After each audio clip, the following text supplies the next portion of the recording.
I think I should probably be going there to help them because in, typically they leapfrog us. Two, one. Hi, I'm John Miglosh for the WDMA and the International Society for Strategic Marketing. Today I want to talk about why mail, as I promised yesterday, the most powerful weapon no one is using. Why? First, I want to talk about digital challenges. This is the omni-channel world from about a year ago. These are all great deals. You should be on all of them. And if you are, you won't have a clue what's going on. That's the bottom line. Digital ad fraud last year was estimated at 16.4 billion from the World Federation of Advertisers, and that's out of 80 billion. So that's a 20% overall, 20% uh, fraud rate. The bots rove around giving lots of views to the pages that you pay per view, or they click on your ad and you pay per click, which is how they make money. It's a great deal, and organized crime makes almost as much on bots and fake advertising as they do on illegal drugs. Now, this is a great illustration of the quality of the internet. This young man in the corner made a living writing fake reviews on the internet for products. He was paid to write fake reviews. So he knew how to do that, and so he decided to start a restaurant. He bought a burner phone, that's him with the burner phone, and he called it the Shed at Dulwich. That's him in the backyard with the shed.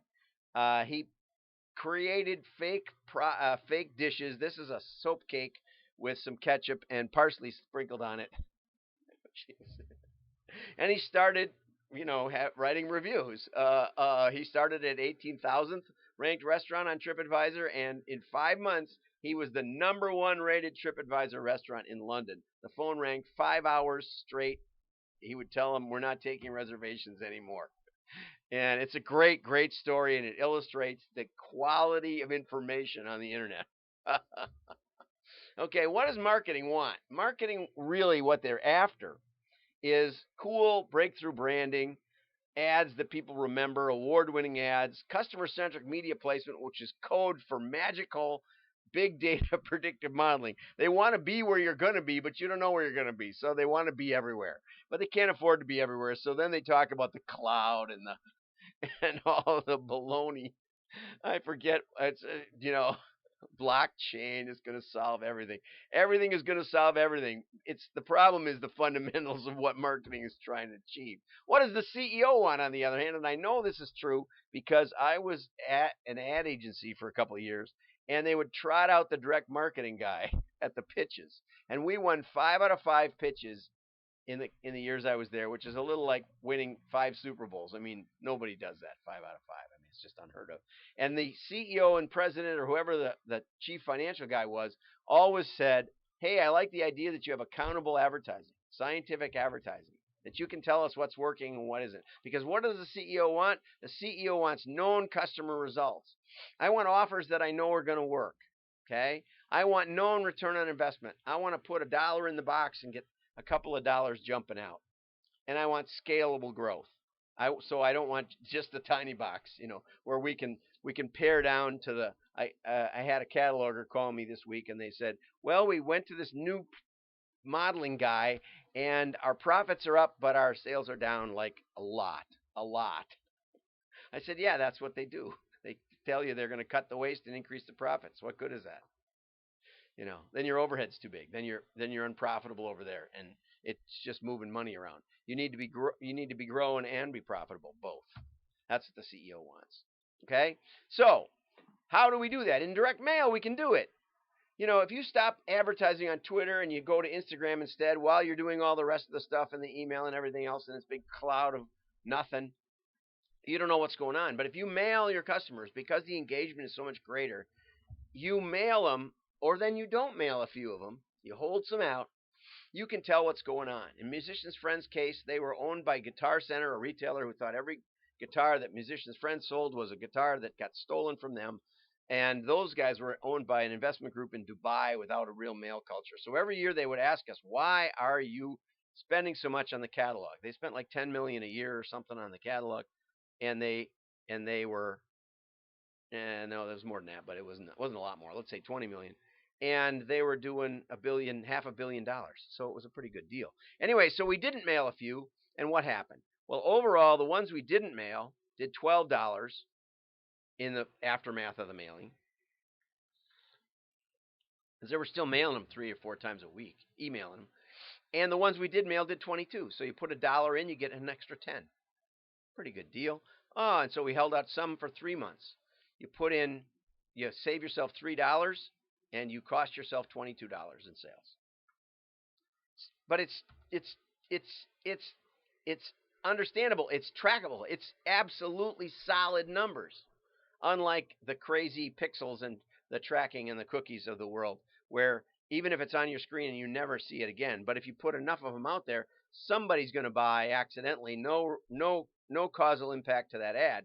And so here's the mail advantages. Your brain connects 10 times more with touch than vision. Your brain is wired for touch. Why? Because touch, what you see coming at you might hurt you, but when it hits your head, it hurts. If you've ever been hit in the head with a baseball, you can see it coming, and that doesn't hurt.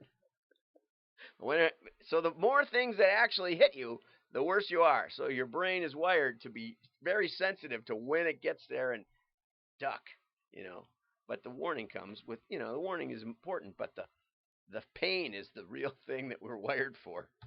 Okay, so this is a study from Royal Mail. It said that millennials, 84% admit to reading their mail.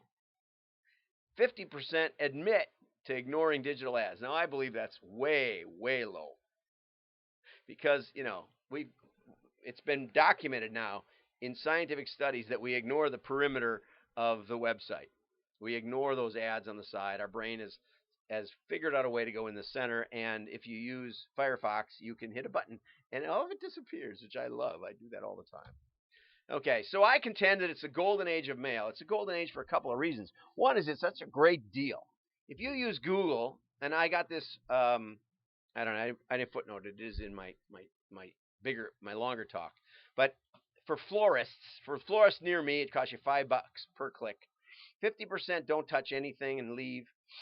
80% if it's a landing page, don't touch anything and leave. So it costs you $10 to $25 depending for one engaged visitor. Okay, $10 to $25 for one engaged visitor. Okay, it's important to get this vocabulary right and to run the numbers on equal basis. Right now, mail, people say, oh, mail has such a low response rate, which is 2 to 5% or something. I've gotten 100% responses. So but single digit is not unexpected. So you spend $1 in the mail, way more money. And I'm just saying that 15% go right in the trash without even hardly a glance. But I think it's higher than, I don't think that bounce rate is. I think most people look at their mail. 85% look at their mail. That's where I got the number.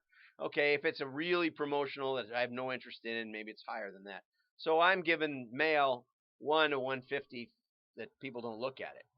Okay, the problem we had we're going to get to the next slide. Okay, so once you get to engagement, the response rate for digital and the response rate for mail is about the same. That's the truth. Okay, so you can run those numbers. You can do a break even. You can estimate what's going to happen on your digital compared to mail. Now, in the 80s, we only mailed response buyers. Why? Because most people would not buy through the mail. Now nearly 100% do. The mailbox is less full, so it's a golden age of mail. Case study. We had a retailer who was doing a little catalog. It was a terrible application because it was a complex sale and a low number of customers.